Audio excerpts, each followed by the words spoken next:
오늘 우리에게 주시는 하나님의 말씀은 야고보서 1장 1절에서 4절 말씀입니다. 야고보서 1장 1절에서 4절 말씀입니다. 신약 성경 370면에 있습니다.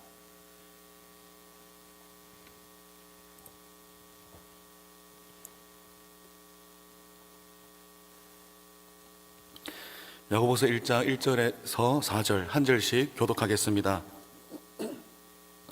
하나님과 주 예수 그리스도의 종 야고보는 흩어져 있는 12지파에게 문안하노라. 내 형제들아, 너희가 여러 가지 시험을 당하거든 온전히 기쁘게 여기라. 이는 너희 믿음의 시련이 인내를 만들어내는 줄 너희가 알미라. 인내를 온전히 이루라. 이는 너희로 온전하고 구비하여 조금도 부족함이 없게 하려 함이라. 아멘. 아멘. 한 강의에서 그 강사님께서 그 말씀을 하셨을 때, 한 말씀을 하셨을 때 제게 큰 공감이 되고 제 마음에 오랫동안 울림이 남아 있었습니다. 그게 뭐냐면, 최근에 힘든 일이 있다면 진심이었기 때문이다 라는 그 한마디였습니다. 다시 말씀드리겠습니다. 최근에 힘든 일이 있다면 진심이었기 때문이다. 생각해보면 그런 것 같아요. 내가 진심이었기 때문에 관계에 대해서 진심이고, 또 내가 하고 있는 사역과 일에 대해서 진심이기 때문에 힘든 것 같습니다. 내 마음에 무거운 이 짐이 있고, 또 내 어깨에 무거운 짐이 있습니다. 그런데 이 짐을 우리가 너무나도 힘들지만 하루하루 버텨나갈 때, 주변에 있는 내 가족들은, 내 남편은, 내 아내는, 아니면 직장 상사나 동료나 누가 몰라줘도 내 몸이 이렇게 힘들다고 느낄 때면 어쩌면 내 몸이 너 진심이구나, 너 잘하고 있구나, 격려의 메시지가 있는 건 아닐까요? 때로는 우리가 너무 힘들 때면, 우리의 몸이 힘들 때면, 너무 마음이 힘들 때면 포기하라 라는 메시지로 들릴 때가 있잖아요. 그런데 포기하라 라는 우리 몸의 메시지가 아니라 너 진심이구나, 그 관계에 대해서, 일에 대해서 진심이구나, 그렇기 때문에 이 몸이 이렇게 힘든 거구나. 여러분 힘들다면 여러분 자신에게도 한번 격려를 했으면 좋겠습니다. 진심이구나, 잘하고 있구나. 우리 신앙인들은 세상 속에서 더 힘든 것 같아요. 왜냐하면 세상 사람들과 똑같이 생활하면서도 똑같이 일을 하고 생활하지만, 우리 신앙인들은 신념이 있잖아요. 하나님 뜻대로 살아야 하는 신념이 있기 때문에 세상 속에서 더 힘든 것 같습니다. 주일학교 자녀들은 어떻습니까? 주일학교 자녀들, 아이들은, 다른 친구들은 학교를 갈 때 우리 믿는 주일학교 자녀들은 교회를 가죠. 예배를 드립니다. 여름 성경학교를 갑니다. 수련회를 갑니다. 다른 친구들 주말에 놀러 갈 때 우리 주일학교 자녀들은 훈련을 받습니다. 봉사를 합니다. 시간의 손해가 있죠. 남들보다 더 열심히 공부해야 되죠. 남들보다 더 절제해야 되죠. 주일학교 자녀들부터 신앙인이기 때문에 힘들어요. 그런데 우리 자녀들이 왜 힘든 것을 선택하겠습니까? 하나님 말씀 앞에 있고 하나님을 사랑하는 것이 진심이기 때문에 포기하고 이 교회를, 하나님 뜻을 행하는 것을 선택하는 거 아니겠습니까? 청년들은 어떤가요? 청년들은 이제 청년이 되면 많은 유혹들이 있습니다. 제가 이제 주민등록번호상으로 어른이 되었을 때, 그리고 운전면허를 처음에 땄을 때 마치 세상의 벽이 반은 무너진 것 같았습니다. 어디든 갈 수 있겠다.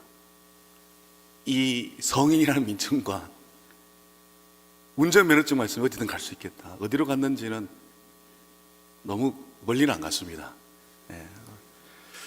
여튼 뭐든지 할 수 있을 것 같아요. 실제로 많은 것들을 할 수 있죠. 술을 마실 수 있고 여러 가지 쾌락을 즐길 수 있어요. 우리 믿음 있는 청년들은 참 힘듭니다. 외롭습니다. 제가 제자 훈련을 할 때, 이제 청년부에서 제자 훈련을 할 때 한 청년이 고백을 하더라고요. 제자 훈련을 하게 되니까 말씀 앞에 서게 되잖아요. 말씀 앞에서 진지해지잖아요. 진심이게 되잖아요.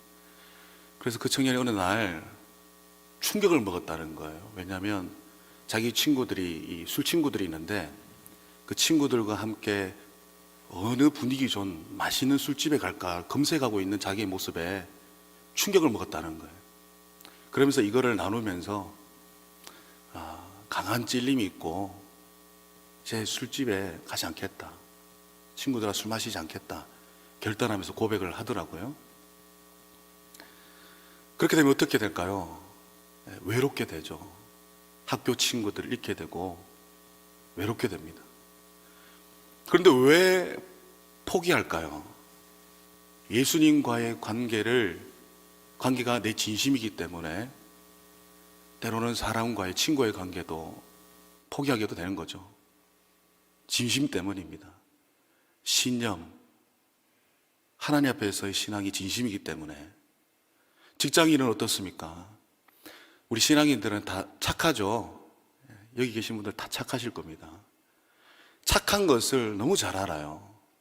그러다 보니까 이용합니다. 이용당하죠. 비겁해서 이용당하고 비겁해서 지는 것이 아니라 내가 하나님 앞에서 진심이기 때문에 져주고 더 섬기고 내 권리를 주장할 수 있지만 때로는 권리도 포기하는 것이죠. 여러분, 부부 관계는 어떤가요? 혹시 주도권을 빼앗긴 분 계십니까? 내가 잘못한 것도 없는데 왠지 내가 미안하다고 말해야 될 것 같고, 내가 잘못한 것도 없는데 혼나는 것 같고, 나만 사랑하는 거, 나만 섬기는 것 같고. 그런데 여러분, 우리가 나의 주도권이 예수님에게, 하나님의 말씀에게 있기 때문에 우리가 포기하는 것이죠. 먼저 사랑하고 품고 또 먼저 미안하다고 말하고. 우리가 신앙인으로서 살아간다는 것이 참 힘듭니다. 너무 힘들어요. 그래서 인내를 해야 되는 거죠. 우리가 힘듦에도 불구하고 이렇게 인내해야 될 때 어떤 의미가 있을까요? 우리가 이 진심을 붙들고 인내하는 것이 어떤 의미가 있을까요? 우리 본문 말씀 2절 말씀을 우리 함께 읽어보겠습니다. 내 형제들아, 너희가 여러 가지 시험을 당하거든 온전히 기쁘게 여기라. 아멘. 내 형제들아, 여러 가지 시험을 당하거든 온전히 기쁘게 여겨라. 시험을 당하는 것을 왜 기쁘게 여겨야 되는 것일까요? 3절, 4절 말씀도 우리 함께 이어서 읽어보겠습니다. 이는 너희 믿음의 시련이 인내를 만들어내는 줄 너희가 알미라. 인내를 온전히 이루라. 이는 너희로 온전하고 구비하여 조금도 부족함이 없게 하려 함이라. 아멘. 미련의 인내를 하라고 합니다. 믿음의 시련이 인내를 만들어내는 줄 알미라. 인내를 온전히 이루라. 이는 너희로 온전하고 구비하여 조금도 부족함이 없게 하려 함이라. 여러 가지 시련이 닥쳤을 때, 삶의 현장 속에서 여러 가지 어려움이 있을 때, 신앙인으로서 어려움을 맞이할 때 기뻐하라고 합니다. 왜 기뻐해야 되냐 했을 때, 이 믿음의 시련이 인내를 만드는 줄 너희가 알미라. 인내가 도대체 뭐길래요? 내가 버티는 것이 인내잖아요. 이 삶의 현장 속에서 이 믿음의 여러 가지 시련들이 있지 않습니까?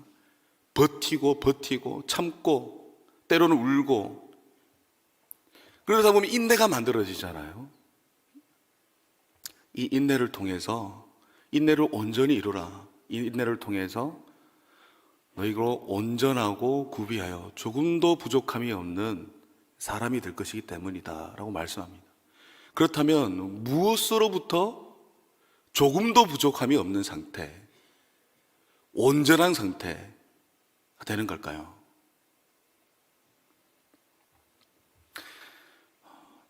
여러분, 먼저는 시련은 이 고통이죠.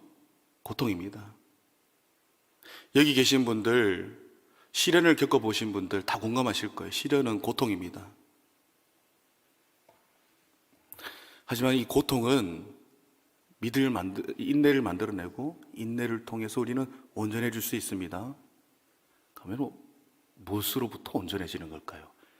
진심입니다. 진심. 12절 말씀을 함께 보겠습니다. 어떤 진심인지 보도록 하겠습니다. 함께 읽겠습니다. 시험을 참는 자는 복이 있나니 이는 시련을 견뎌낸 자가 주께서 자기를 사랑한 자들에게 약속하신 생명의 멸관을 얻을 것이기 때문이라. 아멘. 온전해집니다. 인내하게 되면, 믿음의 시련 가운데 속에서 인내하게 되면 온전해집니다. 구비하게 됩니다. 다 갖추게 됩니다. 조금 더 부족한 상태가 되게 됩니다. 그게 무엇이죠? 시련을 견뎌낸 자는 주께서 자기를 사랑한 자들에게, 시련을 견뎌낸 자들은 주님을 사랑하는 자들이네요. 시련을 견뎌내는 자들은 주님을 사랑하는 자들이에요. 그래서 주님을 사랑하는 자들에게 생명의 면류관을 줄 것이다 라고 약속을 합니다. 이것이 진심입니다. 견디고 인내하고 인내하면은 예수님을 향한 나의 사랑, 하나님을 향한 이 사랑, 이 진심이 더욱더 확실해지는 것이죠. 더욱더 증명되어지는 것이죠. 여러분, 시험을 참는 자가 복이 있다고 말합니다. 시험을 참는 자는 복이 있나니, 여기서 복은 헬라어로 마카리오스인데요. 이 마카리오스, 이 단어 뜻이 복된, 그리고 행복한이라는 의미입니다. 시험을 참는 자는, 견디는 자는 복이 있나니, 복되다, 행복하다. 어떻게 우리의 삶의 다양한 시련들 속에서 행복할 수 있습니까? 어떻게 그런 고통의 순간 속에서 복될 수 있습니까?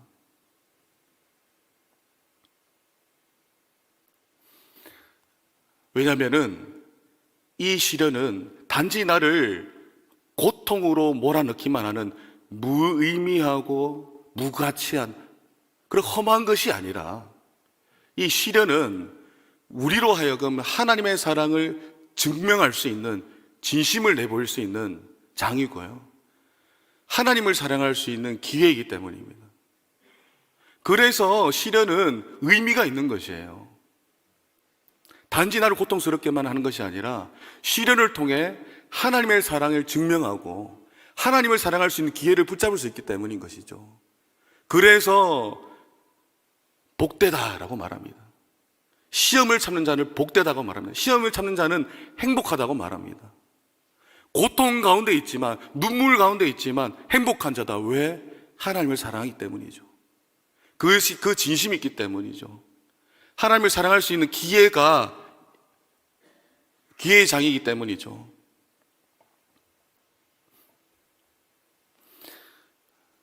여러분, 야고보서의 저자는 예수님의 형제 야고보입니다. 야고보는 이 편지를 쓸 때 우리 1장 1절에서 알 수 있는데요, 흩어져 있는 12지파에게 이 편지를 썼습니다. 흩어져 있는 12지파의 의미는 이 박해를 받아서 흩어져 있는 유대 그리스도인들을 의미합니다. 야고보가 박해를 받아서 흩어져 있는 유대 그리스도인들에게 편지를 썼거든요. 박해, 시련 가운데 있는. 여러분, 이들이 로마 제국으로, 로마 전역으로 흩어질 수밖에 없었던 이유는, 그 출발로는 유대 종교인들의 박해 때문이었습니다. 예수를 믿는다고 박해하는 이 종교인들 때문에, 유대인들 때문에 흩어질 수밖에 없었어요. 유대인들의 박해 때문에 유대인 출신의 그리스도인들은 생명을 위협을 받았습니다. 그리고 유대 사회 속에 섞일 수가 없었습니다. 그래서 로마 제국 전역에 흩어져야만 했고 여러 가지 불이익을 당해야 했습니다. 익숙한 삶의 터전을 떠나야 되는 고통이 있었고요. 부모는 직장을 잃게 되고 자녀들은 더 이상 교육을 받을 수가 없었습니다. 오늘날의 우리 아이들이 다니는 학교는 학교란 시스템과 전혀 다르죠. 당시 때는 부모님이 다니고 있는 이 종파 있죠. 종파에서 아이 자녀들이 교육을 받았습니다. 그래서 바리새파, 사두개파, 이 종파가 단지 신앙만을 가르치고 성경만을 가르치는 것이 아니라 뭐 헬라 철학이나 언어, 다양한 교육들을 자녀들에게 했었죠. 그러니 학교를 잃어버리게 되는 겁니다. 자녀들은 학교를 잃어버리죠. 그러면은 이 흩어져 있는 그리스도에 대한 신앙을 지키기 위해, 자신의 신념을 지키기 위해서 흩어져 있는 이 그리스도인들에게는 여러분 갈등이 없었을까요? 내가 그래도 처자식을 먹여 살려야 되는데 직장을 잃어서는 될까? 그래도 우리 자녀들이 교육은 받아야 되는데 내가 이렇게 딴 나라로, 먼 지역으로 가도 될까? 얼마나 힘들었겠습니까? 야고보서 기록 당시에는 이 네로 황제의 극심한 박해 후 기간으로 알려져 있습니다. 네로 황제, 그가 얼마나 잔인한 사람이었냐면요, 많은 기독교인들이 맹견이나 사자의 밥이 되게 했습니다. 또 짐승의 털 가죽옷을 그리스도인들에게 입혀서 개에게 물려 죽게도 했습니다.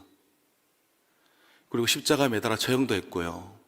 자신의 정원의 여러 나무들에다가 거기에 그리스도인들을 다 매달았어요. 그리고 많은 귀빈들 다 초대해서 한쪽에서는 서커스가 벌어지고 있고요. 그 나무에 매달린 그리스도인들에게 기름을 붓고 불을 지핍니다. 그래서 자신의 정원을 밝히는 인간 횃불로 사용했습니다. 얼마나 잔인했습니까? 얼마나 핍박과 박해가 심했습니까? 직장을 잃고 자녀들이 교육을 받고 말고의 문제의 차원을 넘어서서 끔찍한 죽음과 고통을 겪어야 했거든요. 그래서 얼마나 신앙적 갈등이 많았을까요? 이렇게도 기도했을 것 같아요. 하나님, 저 그냥 예수님 안 믿는다고 말을 하고 다시 돌아가면 안 될까요? 그러나 내 마음으로는 주님을 섬기겠습니다. 이런 갈등, 고민들이 많았을 것 같습니다. 우리 본문 말씀 2절 말씀을 함께 읽어볼까요? 오늘 야고보는 그런 배경 가운데 있는, 흩어져 있는, 고난당하고 시련 가운데 있는 신자들에게 기뻐하라고 말합니다. 2절 말씀 다시 한번 읽어보겠습니다. 내 형제들아, 너희가 여러 가지 시험을 당하거든 온전히 기쁘게 여기라. 기쁘게 여겨라. 극심한 시련 가운데 기쁘게 여겨라. 12절 말씀도 함께 읽어보겠습니다. 시험을 참는 자는 복이 있나니 이는 시련을 견뎌낸 자가 주께서 자기를 사랑하는 자들에게 약속하신 생명의 멸관을 얻을 것이기 때문이라. 아멘. 우리가 말씀을 나눴어요. 여러 가지 시험을 당하거든 기쁘게 여겨라.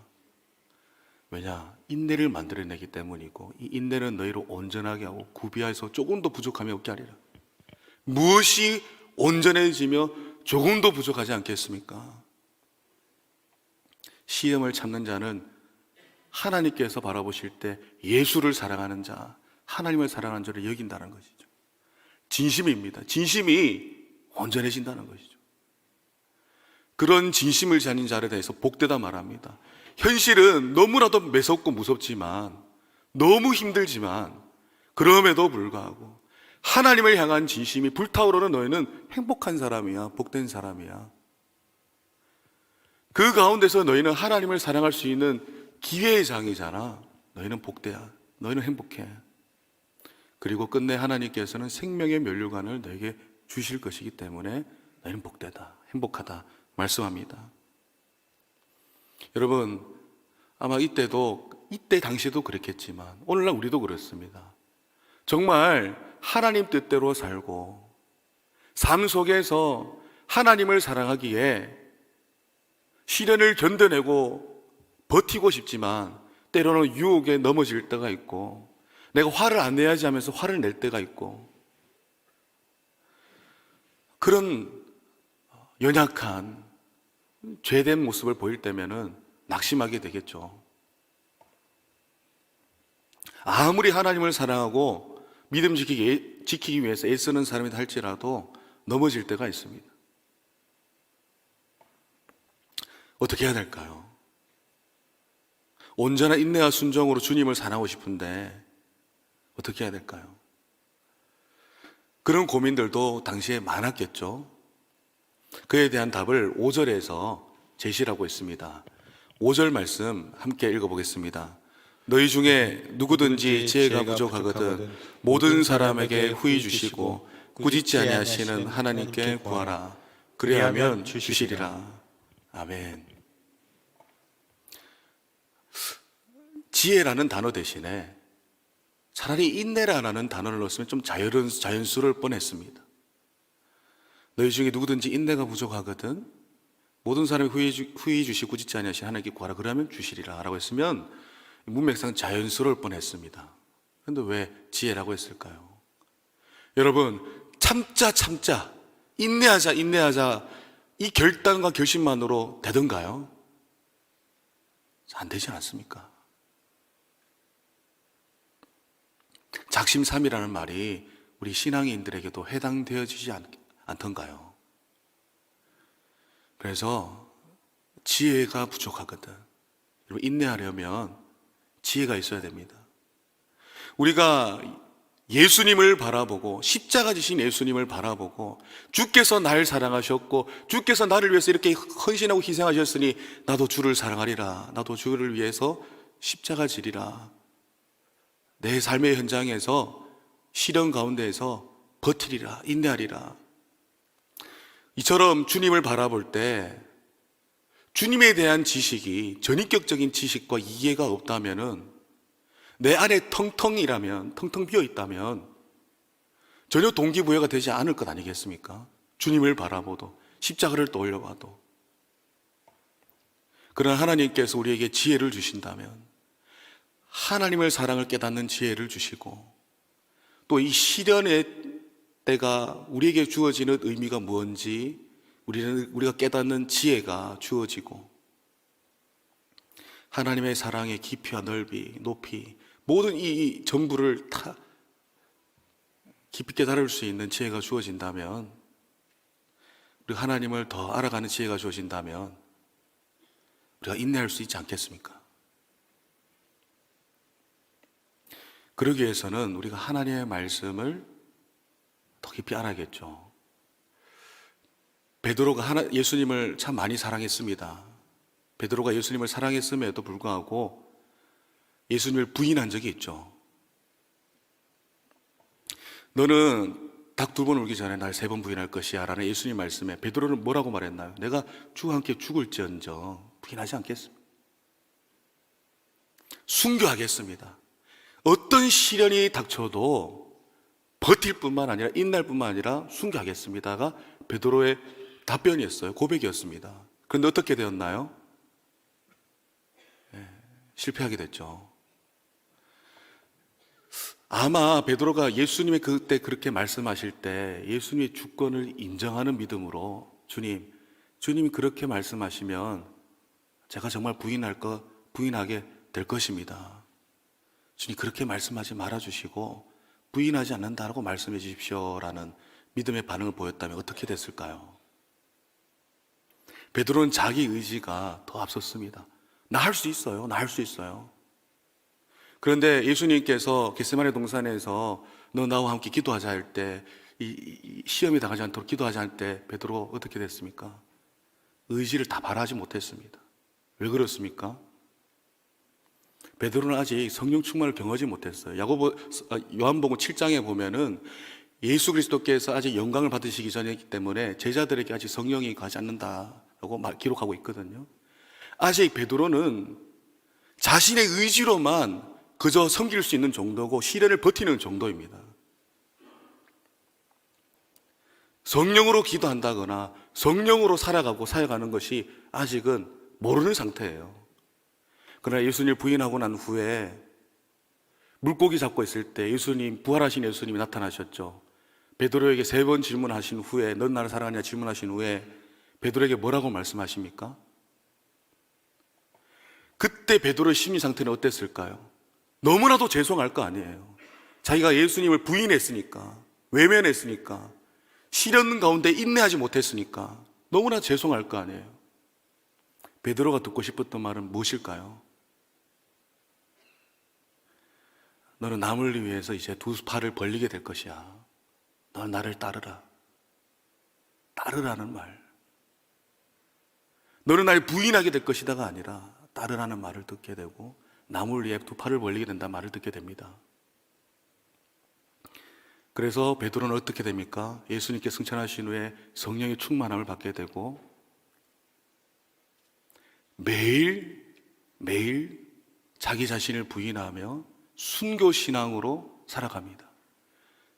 성령의 능력으로 기도하고 복음 전하고 고난과 박해 속에서도 인내하고 버티고 결국에는 십자가를 지게 되죠.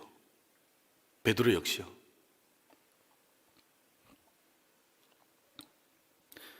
여러분, 우리가 베드로의 이 실수와 다시 일어서게 된 이 경험을 통해서도 우리는 알 수 있습니다. 우리는 그래 참으면 돼, 참자, 버티자 이것만으로는 안 돼요. 지혜가 부족하거든 지혜로 구하라고 합니다. 후해 주시겠다고요.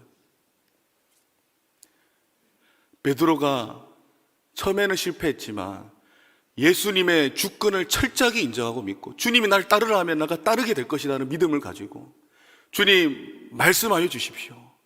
그 말씀을 의지하고 성령님을 의지하고 우리가 기도한다면 베드로에게 임했던 성령의 지혜가 예수님에 대한 이해의 지혜가 하나님의 사랑에 대한 이해의 지혜가 임하게 될 것이고 그러게 되면은 우리가 온전히 인내하고 믿음의 선조들이 그랬던 것처럼 삶의 다양한 시련들 속에서도 우리는 버티고 인내하고 그 가운데서 하나님을 향한 사랑을 증명하고 내 진심을 내보이고 그 시련 가운데에서 하나님을 사랑할 기회로 여기고 그렇게 승리하게 될 줄을 믿습니다. 그런데 7절 말씀, 7절, 8절 말씀 함께 읽어보겠습니다. 우리 본문 말씀 7절, 8절 함께 읽어보겠습니다. 이런 사람은 무엇이든지 주께 얻기를 생각하지 말라. 두 마음을 품어 모든 일에 정함이 없는 자라. 어떤 사람이 주께 얻기를 구하지 말라 하냐면요, 6절 말씀에 보면은 의심하는 사람입니다. 의심하는 사람. 기도를 할 때 구하면 주신다고 하셨는데 의심하는 사람은 주께 얻기를 생각하지도 말라. 두 마음을 품었기 때문이다 말합니다. 어떤 두 마음일까요? 여러분 야고보서 우리 배경을 아시죠? 두 마음 품는 자들이 분명히 있을 것입니다.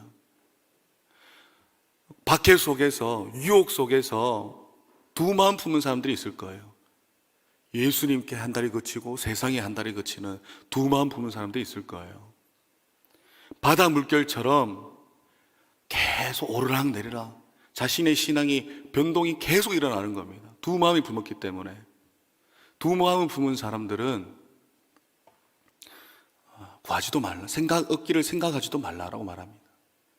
구하여도 얻지 못한다라고 말합니다. 그럼 우리는 어떻게 해야 될까요? 우리 세상 속에서 다양한 시련들 속에서 두 마음이 아니라 한 마음을 품어야 됩니다. 나를 위해서 십자가 지신 그 예수님의 그 사랑을 바라보면서 나도 십자가를 지리라, 나도 사랑하리라,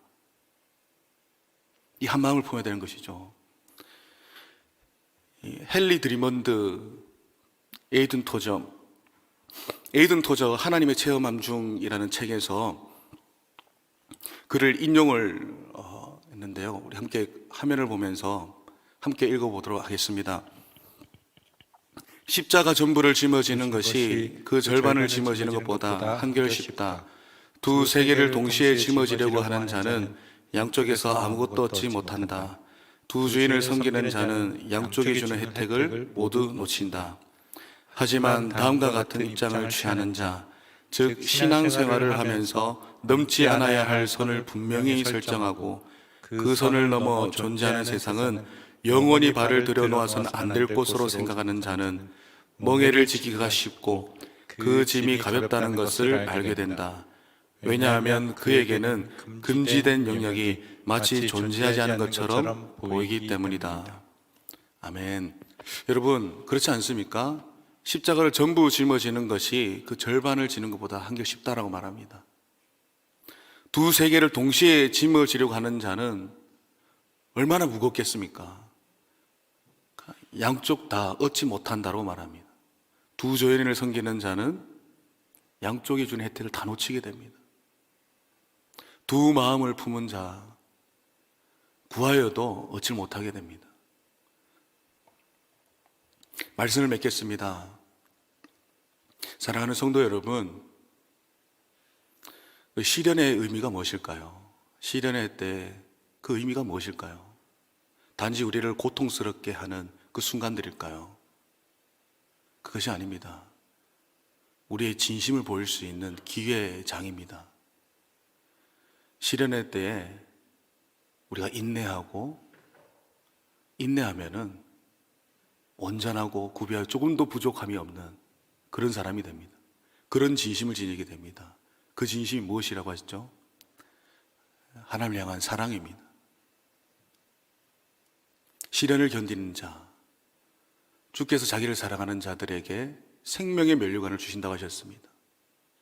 여러분, 시련 속에서도 끝까지 하나님을 사랑할 때, 인내하고 버틸 때 우리에게 생명의 면류관이 허락되었음을 믿으시길 바랍니다. 그렇기 때문에 우리는 복된 자이고 행복한 자입니다. 비록 눈물 흘리는 그 순간에도 우리는 행복한 자입니다. 하나님의 사랑을 알기에 우리도 하나님을 사랑할 수 있는 그런 증명할 수 있는 진심을 보일 수 있는 기회잖아요. 날마다 승리하게 되시는 우리 보목교회 모든 성도님 되시기를 한 번 더 주의 이름으로 축원합니다. 우리 함께 말씀을 통해 기도하겠습니다. 사랑의 하나님, 내 삶 속에서 어떠한 시련들 속에서 신앙인의 신념을 지키느라 찾아오게 되고 다가오게 되고 마주하게 되는 시련들 속에서 하나님을 사랑하기를 원합니다. 사랑하기에 인내하고 버티고 하나님의 말씀에 순종하기를 원합니다. 하나님, 우리에게 지혜를 주시옵소서. 하나님, 우리가 버티고 인내할 수 있도록 지혜를 허락하여 주시옵소서. 우리 들은 말씀을 가지고 함께 기도하겠습니다.